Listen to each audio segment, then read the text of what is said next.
ಎಲ್ರಿಗೂ ನಮಸ್ಕಾರ. ನೀವು ನೋಡ್ತಾ ಇದ್ದೀರಾ ಪ್ರಜಾಕಟ್ಟೆ ಯೂಟ್ಯೂಬ್ ಚಾನಲ್.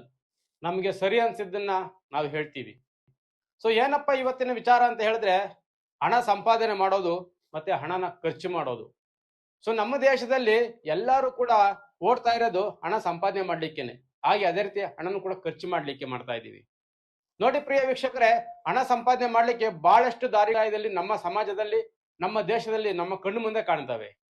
ಸೊ ಯಾವಪ್ಪ ಅವು ಅಂತ ಹೇಳಿದ್ರೆ, ನಾನೊಂದು ಖಾಸಗಿ ಕಂಪ್ನಿಗೆ ಅಥವಾ ಯಾವುದೇ ಒಂದು ಕೆಲಸಕ್ಕೆ ಹೋಗೋದು, ಕೆಲವರು ಬೀದಿ ಬದಿ ವ್ಯಾಪಾರಿ ಮಾಡೋದು, ಕೆಲವರು ಬಿಸ್ನೆಸ್ ಅನ್ನ ಮಾಡೋದು, ಸೊ ಕೆಲವರು ಬಡ್ಡಿ ವ್ಯವಹಾರಗಳನ್ನ ಮಾಡೋದು, ಹೀಗೆ ಅನೇಕ, ಯಾಕಂದ್ರೆ ನಮ್ಮ ದಿನನಿತ್ಯದ ಪ್ರಚಲಿತದಲ್ಲಿ ಇರ್ತಕ್ಕಂಥ ವಿಚಾರಗಳನ್ನ ಹೇಳ್ತಾ ಇದ್ದೀನಿ ನಾನು. ಸೊ ಅನೇಕ ಸೈಬರ್ ಸೆಂಟರ್ಗಳನ್ನ ಓಪನ್ ಮಾಡ್ತಾರೆ, ಆ ಬಟ್ಟೆ ಅಂಗಡಿಗಳನ್ನ ಓಪನ್ ಮಾಡ್ತಾರೆ, ಹೀಗೆ ಅನೇಕ ಮಾರ್ಗಗಳು ನಾವು ಪ್ರತಿನಿತ್ಯ ನಮ್ಮ ಸಮಾಜದಲ್ಲಿ ನೋಡ್ತಾನೆ ಇದೀವಿ.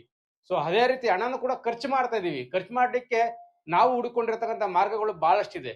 ಸೊ ಇದರಲ್ಲಿ ಬಹಳ ಮುಖ್ಯವಾಗಿ ಹೇಳ್ಬೇಕಾಗಿರೋದು, ಇತ್ತೀಚಿನ ಯುವಕರು ಹಣ ಸಂಪಾದನೆ ಮಾಡ್ಲಿಕ್ಕೆ, ತಮ್ಮ ಮೋಜು ಮಸ್ತಿ ದಿನಗಳನ್ನ ಕಳಿಲಿಕ್ಕೆ ಆನ್ಲೈನ್ ಬೆಟ್ಟಿಂಗು ಮತ್ತೊಂದು ಮಗದೊಂದನ್ನ ಆಯ್ಕೆ ಮಾಡ್ಕೊಂಡಿದ್ದಾರೆ. ಖಾಸಗಿ ಕಂಪನಿಗಳಲ್ಲಿರ್ಬೋದು, ಸರ್ಕಾರಿ ಕಂಪನಿಗಳಲ್ಲಿ ಕೆಲಸ ಮಾಡ್ತಿದ್ರು ಕೂಡ ಅವರು ಹಣ ಸಂಪಾದನೆಗೋಸ್ಕರ, ತಮ್ಮ ಮೋಜು ಮಸ್ತಿಗೋಸ್ಕರ ಈ ತರದ ದುಶ್ಚಟಗಳಿಗೆ ಬಲಿಯಾಗಿದ್ದಾರೆ. ಇವತ್ತಿನ ವಿಷಯ ಏನಪ್ಪಾ ಅಂತ ಹೇಳಿದ್ರೆ ವಿಡಿಯೋದು, ಆದ್ರೆ ಇನ್ನೊಂದು ಬಹಳ ಮುಖ್ಯವಾಗಿರೋ ವಿಚಾರ ಹೇಳ್ಬೇಕು ನಿಮ್ಗೆ. ಅದರಲ್ಲೂ ಕೂಡ ಇತ್ತೀಚಿನ ಯುವ ಪೀಳಿಗೆ ಏನಿದೆ, ಅವರು ಈ ವಿಚಾರದಲ್ಲಿ ಬಹಳ ಆಸಕ್ತಿ ವಹಿಸ್ತಾ ಇದ್ದಾರೆ. ಯಾವ್ದಪ್ಪ ಅಂತ ಹೇಳಿದ್ರೆ ಚುನಾವಣೆಗಳು. ನೋಡಿ ವೀಕ್ಷಕರೇ, ಇದನ್ನ ಗಮನ ಇಟ್ಟು ಕೇಳಿ. ಚುನಾವಣೆಯಲ್ಲಿ ಕೋಟಿ ಕೋಟಿ ಹಣನ ಖರ್ಚು ಮಾಡಿ ಕೋಟಿ ಕೋಟಿ ಹಣನ ಲಾಭ ಮಾಡ್ತಾ ಇದ್ದಾರೆ. ಏನ್ ಹೇಳಿ, ಹಣ ಸಂಪಾದನೆ ಮಾಡ್ಲಿಕ್ಕೆ ಇರ್ತಕ್ಕಂಥ ಮಾರ್ಗದಲ್ಲಿ ಇದು ಕೂಡ ಒಂದಾಗಿದೆ. ಒಂದು ಚುನಾವಣೆ ಆಯೋಗ ಇಂತಿಷ್ಟು ಹಣನ ಮಾತ್ರ ಖರ್ಚು ಮಾಡಬೇಕು ಅಂತ ಹೇಳಿದ್ರು ಕೂಡ, ನಿಮ್ಮ ಸುತ್ತಮುತ್ತ ಇರ್ತಕ್ಕಂಥ ಏನು ನಮ್ಮನ್ನ ಅಭಿವೃದ್ಧಿ ಮಾಡ್ತೀನಿ ಅಂತ ಹೇಳ್ಕೊಂಡು ಬಂದಿರ್ತಕ್ಕಂಥ ಸೋಕಾಲ್ಡ್ ನಾಯಕರುಗಳು ಅಂತ ನಾವೇನ್ ಹೇಳಕ್ ಹೊರಟಿದೀವಿ, ಅವ್ರ್ಯಾರು ಕೂಡ ಚುನಾವಣಾ ಆಯೋಗದ ಪ್ರಕಾರ ಹಣನ ಖರ್ಚು ಮಾಡಿ ಚುನಾವಣೆಯಲ್ಲಿ ಸ್ಪರ್ಧೆ ಮಾಡ್ತಾ ಇಲ್ಲ. ಇದನ್ನ ತಮಗೆ ತಾವೇನೆ ಒಪ್ಕೊಂಡಿದ್ದಾರೆ, ಅನೇಕ ಇಂಟರ್ವ್ಯೂಗಳಲ್ಲಿ ಒಪ್ಕೊಂಡಿದ್ದಾರೆ, ನಾವೆಲ್ಲ ನೋಡಿದೀವಿ ಕೂಡ. ಸೊ ಹಾಗಾಗಿ ಹಣ ಸಂಪಾದನೆ ಮಾಡ್ಲಿಕ್ಕೆ ಇದು ಕೂಡ ಒಂದು ಮಾರ್ಗವಾಗಿದೆ, ಖರ್ಚು ಮಾಡ್ಲಿಕ್ಕೂ ಕೂಡ ಒಂದು ಮಾರ್ಗ ಆಗಿದೆ. ಪ್ರಿಯ ವೀಕ್ಷಕರೇ, ಈ ವಿಚಾರ ಏನಕ್ಕಪ್ಪ ಬಂತು ಅಂತ ಹೇಳಿದ್ರೆ, ನಾವು ಪ್ರತಿನಿತ್ಯ ಹಣ ಸಂಪಾದನೆ ಮಾಡ್ತಿರೋದು ನಮ್ಮ ಮಕ್ಕಳ ಮುಂದಿನ ಭವಿಷ್ಯಕ್ಕಾಗಿ. ನನ್ನ ಮಗಳು ಚೆನ್ನಾಗಿ ಓದ್ಬೇಕು, ನನ್ನ ಮಗ ಚೆನ್ನಾಗಿ ಓದ್ಬೇಕು, ಅವನಿಗೆ ಕೇಳದಂತ ವಸ್ತುಗಳನ್ನ ಕೊಡಿಸ್ಬೇಕು, ಅವನು ಯಾರು ಓದಿರ್ತಂತ ಶಾಲೆಯಲ್ಲಿ ಓದಿಸ್ಬೇಕು, ಅವನಿಗೆ ಚಿನ್ನ ಬೆಳ್ಳಿ ಒಡವೆ ಮತ್ತೊಂದು ಮಗದೊಂದು ಸೈಟ್ ಮಾಡಬೇಕು, ಹೀಗೆ ಅನೇಕ ಆಸೆಗಳನ್ನ ಹೊತ್ತು ನಾವು ಇವತ್ತು ಹಣ ಸಂಪಾದನೆಯನ್ನ ಮಾಡ್ತಾ ಇದೀವಿ. ದಿನಕ್ಕೆ 8 ತಾಸು ಕೆಲಸ ಇದ್ರೂ ಕೂಡ ನಾವು 12 ತಾಸು 14 ತಾಸು 16 ತಾಸು ಕೆಲಸಗಳನ್ನ ಮಾಡಿ ನಮ್ಮ ಮಕ್ಕಳ ಭವಿಷ್ಯನ ನಾವು ರೂಪಿಸ್ಲಿಕ್ಕೆ ಬಹಳಷ್ಟು ಶ್ರಮ ಪಡ್ತಾ ಇದ್ದೀವಿ. ಆದ್ರೆ ಅದು ಖಂಡಿತವಾಗಿ ಸಾಧ್ಯವಾಗಿದೆಯೇ?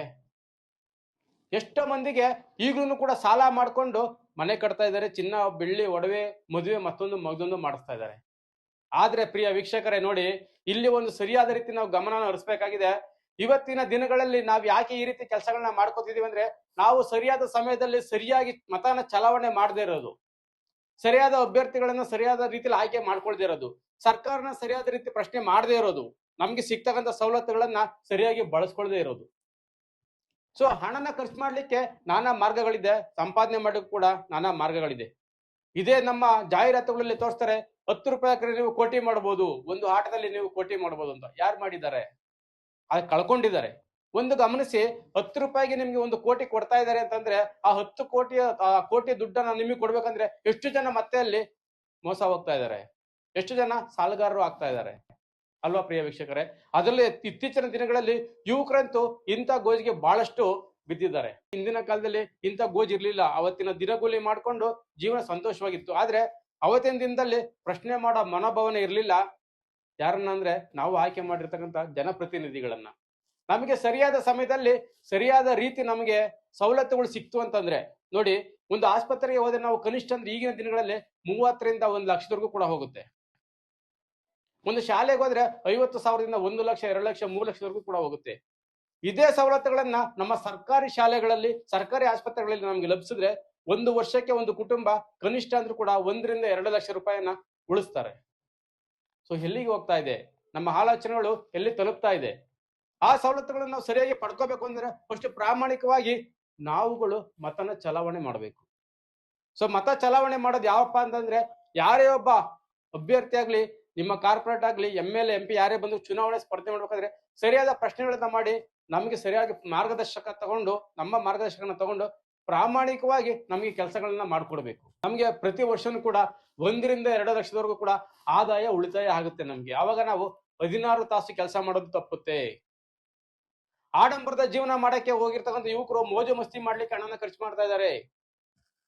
ಸೊ ತಂದೆ ತಾಯಿದಿರು ಯಾವ ಕಡೆ ಗಮನ ಹರಿಸ್ತಿದ್ದಾರೆ ಮಕ್ಕಳಿಗೆ? ನನ್ನ ಮಗ ಒಳ್ಳೆ ಯೂನಿವರ್ಸಿಟಿಲಿ ಓದ್ತಾ ಇದ್ದಾರೆ ಅಂತ ಅನ್ಕೊಂಡಿರ್ತಾರೆ. ಆದ್ರೆ ಎಷ್ಟೋ ಮಕ್ಕಳು ಓದ್ತಾ ಇದ್ದಾರೆ, ಅದೇ ಎಷ್ಟೋ ಮಕ್ಕಳು ಮೋಜು ಮಸ್ತಿ ಮಾಡ್ಲಿಕ್ಕೆ ಹೋಗ್ತಾ ಇದ್ದಾರೆ, ನಾನಾ ದುಶ್ಚಟಗಳಿಗೆ ಒಳಗಾಗ್ತಾ ಇದ್ದಾರೆ. ಸೊ ಪ್ರಿಯ ವೀಕ್ಷಕರೇ, ಸರ್ಕಾರ ಎಷ್ಟರ ಮಟ್ಟಿಗೆ ಕೆಲಸ ಮಾಡುತ್ತೋ ಗೊತ್ತಿಲ್ಲ, ತಂದೆ ತಾಯಿಗಳು ಆದ ನಾವುಗಳು ಕೂಡ ಅದ್ರ ಕಡೆ ಗಮನ ಹರಿಸಬೇಕಾಗಿದೆ. ಸೊ ನೋಡಿ, ನಾವು ಹಾಕುವ ಒಂದು ಮತ ಚಲಾವಣೆಯಿಂದ ನಮ್ಗೆ ಪ್ರತಿ ವರ್ಷ 1-2 ಲಕ್ಷ ದುಡ್ಡು ಉಳಿತಾ ಇದೆ ಅಂತಂದ್ರೆ, ನಾವು ಯಾವ್ದೋ 500,000 ಜಾತಿ ಹಣ ಎಂಡ ಮತ್ತೊಂದು ಮಗದೊಂದಕ್ಕೆ ನಮ್ಮ ಧರ್ಮದವನು ನಮ್ಮ ಅಣ್ಣ ಅನ್ನೋ ಒಂದು ವಿಚಾರಗಳಿಗೆ ನಾವು ಮತನ ಹಾಕಿ ಪ್ರತಿ ವರ್ಷ ನಾವು 2 ಲಕ್ಷದವರೆಗೂ ಕೂಡ ಆದಾಯನ ಕಳ್ಕೊತಾ ಇದೀವಿ.